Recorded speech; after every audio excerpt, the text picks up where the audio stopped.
एक दौर था जब भारत के मोस्ट वांटेड अपराधी विदेश भाग जाते थे और माना जाता था कि अब उन्हें वापस लाना लगभग नामुमकिन है। लेकिन पिछले कुछ वर्षों में तस्वीर बदल गई है। प्रधानमंत्री नरेंद्र मोदी के नेतृत्व और गृह मंत्री अमित शाह की रणनीति के तहत भगोड़ों की वापसी को एक राष्ट्रीय प्राथमिकता बनाया गया। 2019 से जुलाई 2026 तक 36 देशों से 274 भगोड़े अपराधियों को भारत वापस लाया गया। 2014 से पहले भारत के पास केवल 37 देशों के साथ प्रत्यर्पण संधियां थीं। आर्थिक भगोड़ों की संपत्ति जब्त करने के लिए कोई मजबूत अलग कानूनी व्यवस्था नहीं थी।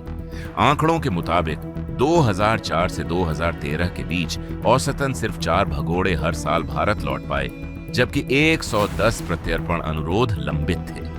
फिर शुरू हुआ एक बड़ा बदलाव और भगोड़ों के खिलाफ पूरा सिस्टम मिशन मोड में काम करने लगा।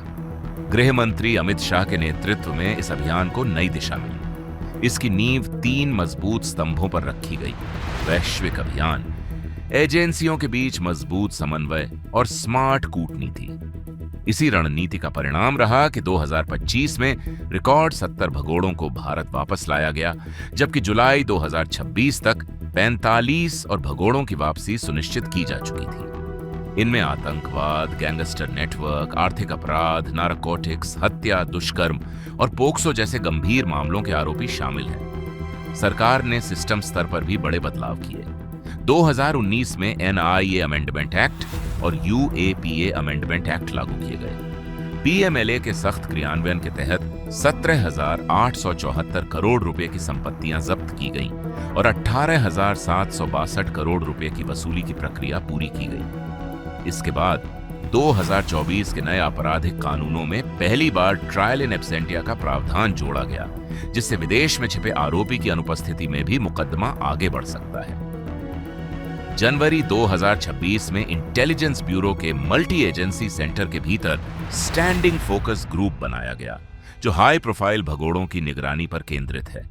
2022 में इंटरपोल की 90वीं महासभा में भारत ने कम्युनिकेशन, कोलैबोरेशन और कोऑपरेशन का दृष्टिकोण रखा। इसके बाद भारत पोल प्लेटफॉर्म शुरू किया गया, जिसने सीबीआई, राज्य पुलिस और जिला स्तर की एजेंसियों को एकीकृत नेटवर्क से जोड़ा।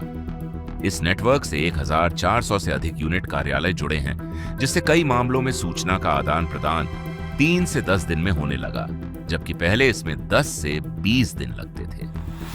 इंटरपोल के रेड कॉर्नर नोटिसेस में भी लगातार वृद्धि दर्ज की गई।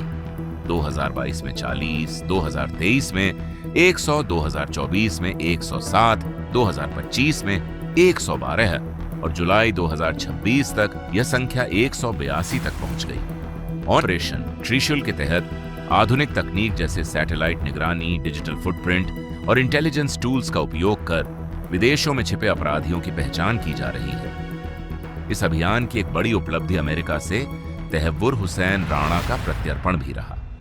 आज भगोड़ों के खिलाफ कार्रवाई केवल कानून लागू करने का विषय नहीं है, बल्कि यह राष्ट्रीय सुरक्षा, आर्थिक स्थिरता, कानून व्यवस्था और भारत की संप्रभुता से जुड़ा एक व्यापक अभियान बन चुका है। भारत अब विदेशों में छिपे भगोड़ों को वापस लाने के लिए कानूनी, कूटनीतिक और अंतर्राष्ट्रीय सहयोग, हर उपलब्ध माध्यम का उपयोग कर रहा है।